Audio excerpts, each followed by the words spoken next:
안녕하세요. 저는 영국 패션 회사에서 퍼포먼스 마케팅을 하고 있는 힌다라고 합니다. 제 채널을 구독해주시는 분들 중에서는 영국 해외 취업에 관심이 있으신 분들도 많으실 것 같은데 또 퍼포먼스 마케팅에 관심이 있으신 분도 많으실 것 같아요. 그래서 오늘은 퍼포먼스 마케팅의 미래에 대해서 좀 얘기를 해보려고 합니다. 작년에 팬데믹 이후로 과연 내 직업이 20년 뒤에도 살아남을 수 있을 것인가라는 고민을 다들 많이 하고 계시죠. 세상이 많이 비대면으로 바뀌면서 많은 직업들이 생기고 또 사라졌죠. 퍼포먼스 마케팅을 작년에 보면은 일단은 확실히 수혜를 많이 입은 것 같긴 해요.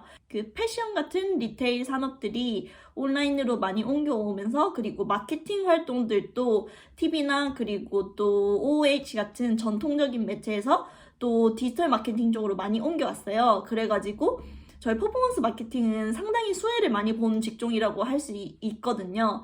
그러면은 지금 잘 되고 있는데 왜 이 직업이 10년, 20년 뒤에도 살아있을지 궁금해 하셨던 거예요? 라고 물어보시는 분들도 있으실 것 같은데 그 이유는 상당히 많은 부분이 디지털 마케팅에서 오토메이션이 되고 있기 때문이에요. 오토메이션이라고 하면은 즉 자동화죠. 예전에는 사람들이 손으로 했던 일을 기계로 지금 많이 하고 있어요.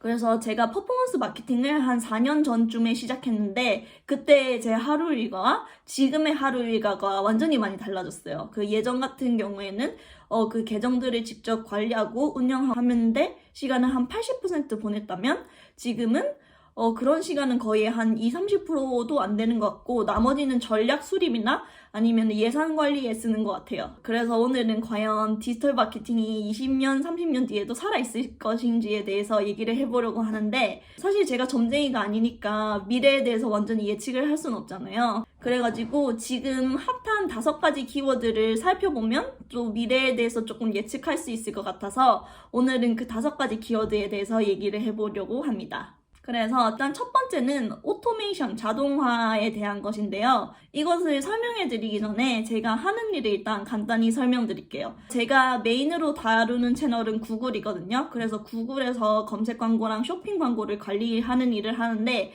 제가 맨날 모르는 사람한테 직업을 설명할 때 어떤 식으로 하냐면 여러분이 구글을 검색했을 때 맨 위에 짜증나는 광고들이 뜨죠. 그걸 매니징하는 걸 제가 하는 일이에요. 그래서 예를 들어서 내가 운동화를 사고 싶어요. 그러면은 검색창에 운동화를 검색하겠죠? 그러면은 텍스트로 맨 위에 뜨는 부분이 텍스트에 뜨고 그리고 밑에 이렇게 이미지랑 가격이랑 이렇게 여러 가지 떠 있는 거를 쇼핑 광고라고 해요. 저는 이 검색 광고랑 쇼핑 광고 그리고 앱 다운로드 광고를 관리하는 게 제 메인 일이거든요. 그래서 간단하게 설명드리면 이렇게 정리할 수 있을 것 같아요. 그런데 제가 처음 일을 시작할 때만 해도 이 광고 하나를 세팅하는데 엄청나게 많은 단계를 거쳐야 됐어요.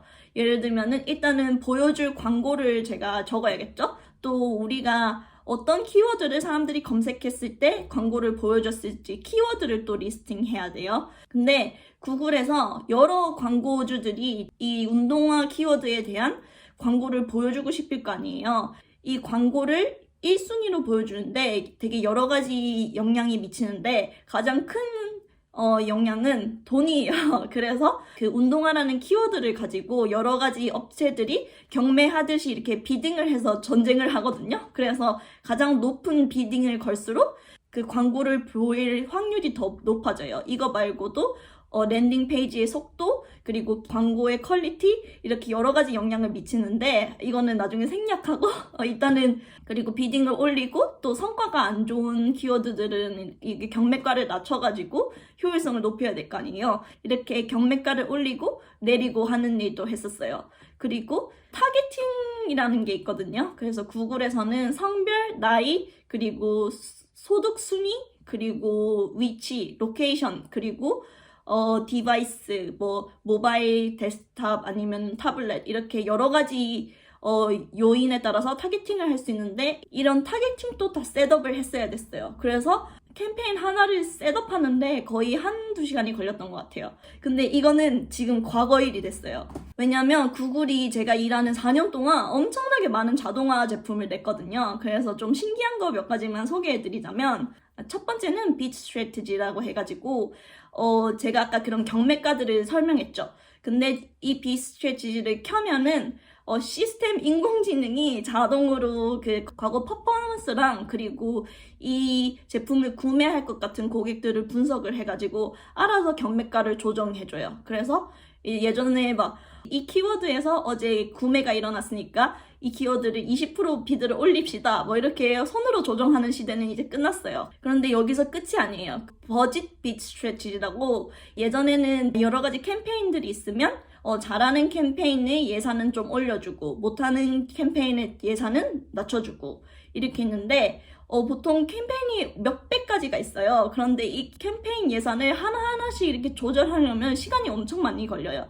근데 버짓 스트래티지는 캠페인을 이렇게 그룹으로 묶어서 우리가 이 전체 캠페인에 한 달에 얼마를 쓰겠다 하면은 과거 퍼포먼스에 따라서 또 예산을 분배해줘요. 그래서 또 예산까지 자동화됐죠. 그리고 세 번째는 이거는 조금 나온 지 오래된 상품인데 다이나믹 서치 애드라고 해가지고 그냥 우리 상품의 URL을 구글에 올리면 구글이 거기서 알아서 데이터를 끌어와서 자동으로 광고도 만들어주고 키워드도 만들어줘요. 그리고 또 인벤토리 매니지먼트라고 해가지고 저희가 그 모든 상품의 데이터를 올리는 곳을 피드라고 하거든요. 피드에서 뭐 색깔별 그리고 뭐 카테고리별 자동으로 데이터를 읽어와서 키워드랑 그리고 광고 같은 거를 자동으로 셋업해주는 일을 해요. 그래서 검색 광고는 더 이상 자동화 될 게 없다고 해도 과언이 아닐 정도로 벌써 자동화가 엄청나게 많이 됐어요. 그래서 한편으로는 예전에 그렇게 손으로 하던 시절이 있었지 그때 어떻게 했나 싶다가도 이렇게 다 자동화가 되다가는 사람이 일자리를 잃는 게 아닌가라는 생각이 좀 들기도 해요. 그리고 요즘 핫한 키워드 두 번째는 attribution이라고 해요. 이거는 한국말로 하면 기여도라는 뜻인데요. 이거를 설명하려면 first touch 채널 그리고 last touch 채널이라는 개념을 이해해야 돼요. 어렵지 않으니까 잘 따라오세요. 우리가 예를 들어서 운동화를 산다고 생각해요. 우리가 운동화를 사고 싶다는 생각을 할 때 그냥 바로 난 나이키의 플라이니트 스니커즈를 바로 사겠어 라고 생각을 하는 게 아니잖아요. 그 예를 들어서 페이스북에서 운동화에 대한 광고를 봤어요. 그래서 거기서 보고 나이키가 좀 좋아 보이네 하고 네이버에 나이키를 검색을 해서 블로그에서 나이키에 대한 후기를 찾아봤어요. 그리고 그 다음에 후기를 찾고 난 뒤에 구글에서 나이키 공식 웹사이트를 검색해서 나이키 운동화를 드디어 구매했어요. 여기서 제가 예시를 드린 것 중에 페이스북은 First Touch 채널이고 그리고 구글은 Last Touch 채널이에요. 그런데 우리한테 제일 중요한 거는 Last Touch 채널이잖아요. 왜냐면은 여기서 구매가 일어났으니까. 그래서 예전에는 구글에서 구매가 일어났으니까 구글에만 돈을 왕창 투자하자 이렇게 하고 이전의 어트리뷰션을 살펴보진 않았지만 요즘에는 이렇게 여러 가지 채널의 기여도를 살펴보고 퍼스트 터치 채널이라도 기여도가 높으면은 여기에 비드를 좀 높여주는 그런 식으로 크로스 채널 간의 퍼포먼스를 분석하고 최적화하는 거를 데이터 드리븐 어트리뷰션 모델이라고 하거든요. 그래서 만약에 퍼포먼스 마케팅을 하시는 분은 우리 유저들이 보통 채널들 사이에서 어떻게 움직이고 있는지를 분석하시면은 되게 도움이 될 것 같아요. 그리고 세 번째 키워드는 텍스트보다는 이미지보다는 영상입니다. 이거는 너무나 다들 잘 알고 계시죠? 그 젊은 유저들의 그런 행동 패턴이 영상으로 많이 옮겨가다 보니까 이것도 퍼포먼스 마케팅에서 자연스럽게 변화하고 있어요. 퍼포먼스 마케팅을 하면은 빠질 수 없는 채널이 구글이거든요. 왜냐면 구글이 글로벌 회사면 전체 예산의 70%를 차지해요. 그래서 구글의 매출 비중이 어떻게 움직였는지 확인해 보면은 퍼포먼스 마케팅의 트렌드를 읽을 수 있거든요. 그래서 지난 구글의 4분기 매출을 한번 살펴보려고 해요. 구글이 지난 4분기에 어닝 서프라이즈를 기록했죠. 저도 구글에 조금 그때 주식에 투자하고 있어가지고 주식이 떡상해가지고 엄청 좋아했던 기억이 나거든요.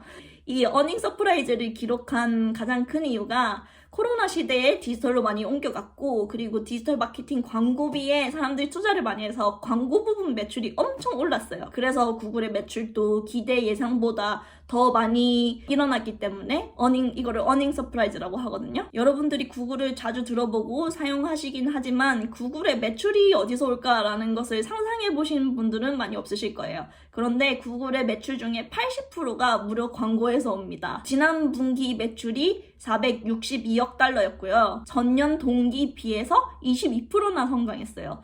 코로나로 인해서 매출을 거의 못 내는 분야도 많은데 22%나 상승했다는 거는 엄청난 성과죠. 그리고 이 중 유튜브 수익이 68억 달러였어요. 이거는 전체 광고 매출 중에 15%를 차지하는 비중이거든요. 그래서 아직 매출의 막 대부분을 차지하는 건 아니지만 작년 동기에는 영상의 매출 비중이 12%였고 올해는 15%로 올랐거든요.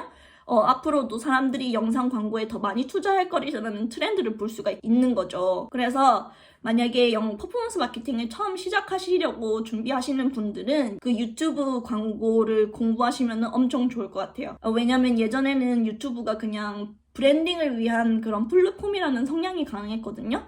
그래서 유튜브로는 직접적인 매출을 일으킬 수 없고 그냥 사람들에게 우리 브랜드에 대한 이미지를 각인시켜주는 용도로 많이 쓰였는데 요즘에는 범퍼 광고로 짧은 광고 상품을 유튜브에서 많이 출시해서 그런 즉각적인 구매 전환을 유도하는 상품들이 엄청 많이 생겼어요. 그래서 퍼포먼스 마케팅 분야에서도 유튜브의 중요성이 점점 증가하고 있어요. 그리고 저희 그냥 기본 검색 광고 상품만 해도 검색에 괜히 막 이미지도 붙이고 그리고 또 많은 패션 회사들이 예전에는 그냥 텍스트 광고에 투자를 많이 했다면 요즘에는 쇼핑 광고에 대해서 중요성이 점점 나날이 커지고 있거든요. 그래서 이런 텍스트에서 이미지에서 영상 이런 트렌드는 미래에는 결코 피할 수 없는 트렌드가 될 것 같아요. 그리고 네 번째 키워드, 인하우징.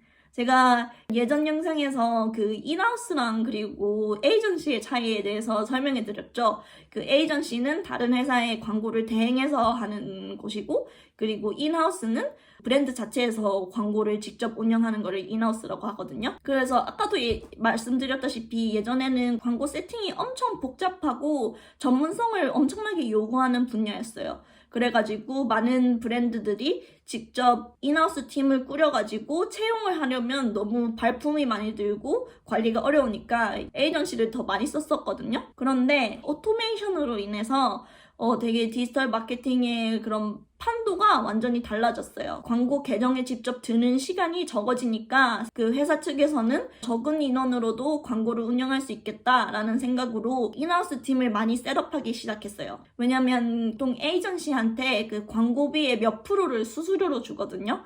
그런데 인하우스 팀이 있으면은 이 수수료를 아껴가지고 더 광고비에 많이 투자할 수 있으니까요. 그래서 나중에는 기술력이 엄청 좋은 에이전시만 살아남을 거예요. 그리고 마지막 5번째 키워드는 프라이버시입니다. 개인정보 보호에 대해서 요즘에 여러 가지 국가에서 정책을 내고 있어요.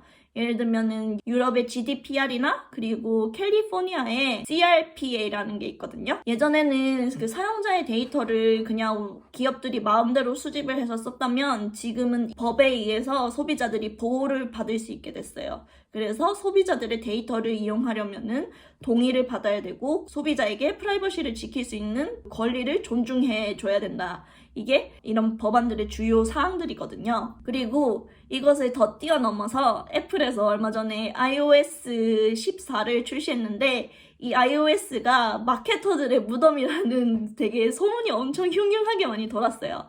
왜냐면 이 업데이트 안에 개인정보를 보호할 수 있는 그런 조항이 있는데 이게 엄청나게 타격이 크거든요. 광고주들한테. 이게 어떤 내용이냐면 우리가 아이폰을 쓸 때 기기마다 고유 식별값이 있어요. 이거를 IDFA라고 부르는데 기업들이 이 아이디를 특정화해가지고 사용자의 검색 기록이나 그리고 앱 이용 정보를 추적해서 맞춤 광고를 할 수 있었어요. 예를 들어서 힌다의 기기 번호를 그 기업들이 이렇게 추적을 하면은 힌다는 식물 덕후다. 보니까 맨날 막 그 식물 이름밖에 검색을 안 하고 식물 사이트에서 엄청나게 시간을 많이 보낸다. 이렇게 걔네들이 파악하고 저에게 미친 듯이 식물 광고만 보여주는 그런 일들을 하는 거예요. 이제 iOS 14부터는 업데이트를 하고 이용자가 그 앱을 사용하려고 키는 순간 팝업이 떠요. 이 팝업에서 IDFA를 그 기업에게 공유하는 것을 허용하겠습니까? 라고 물어보거든요.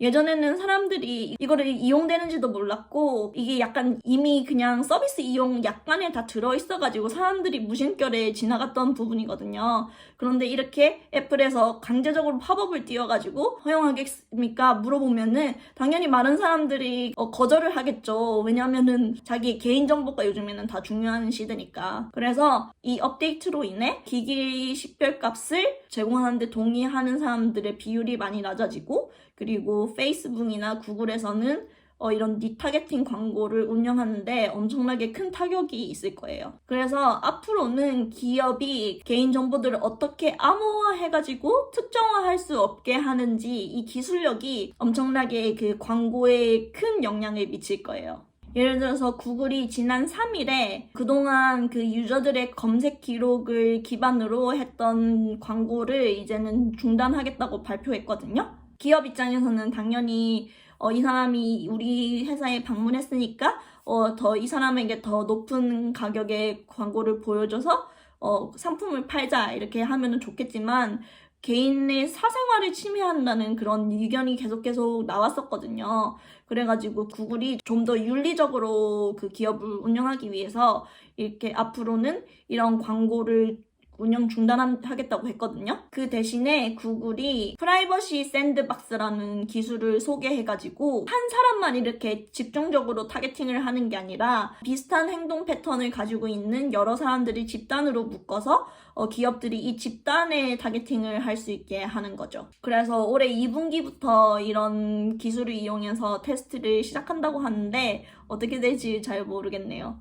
그래서 이렇게 5가지 키워드를 소개해드렸는데 어떻게 생각하세요? 퍼포먼스 마케팅이 10년, 20년 뒤에도 AI한테 지지 않고 잘 살아남을 것 같으세요? 제가 보기에는 아직까지는 엄청나게 전망이 좋은 산업인 것 같아요. 왜냐면 아직까지도 그런 TV나 OOH 같은 전통적인 미디어 시장에서 뺏어올 파이가 엄청나게 많이 남았거든요. 그래서 아직까지도 시작 단계이고 저는 그 성장 가능성이 엄청난 큰 직종이라고 생각을 해요. 그래서 많은 분들이 디지털 마케팅의 미래에 대해서 물어보고 신입 같은 경우는 어떻게 입사 준비를 하면 좋을까라고 저에게 물어보는데 제가 만약에 지금 퍼포먼스 마케팅 커리어를 다시 시작한다면 저는 기술력이 엄청 좋은 에이전시에 입사를 해서 거기서 몇 년 동안 일한 다음에 인하우스로 옮겨서 거기서 전략적인 스킬을 더 올리는 데 집중을 할 것 같아요. 그런 기술적인 기반도 탄탄히 갖춘 상태에서 디지털 마케팅을 전체적으로 보면서 운영할 수 있는 그런 여러 가지 기술을 갖춘 사람이 되는 거니까요. 저도 그렇게 시작했고 지금 커리어 패스에 되게 만족하고 있어요. 그래서 어떻게 보셨는지 되게 궁금해요. 되게 긴 영상이었는데 커리어를 보통 하나를 시작하면은 몇 년에 내 인생을 투자한다는 그런 의미잖아요. 그래서 많은 분들이 잘 생각해보고 도전하셨으면 좋겠어요. 네, 감사합니다. 안녕.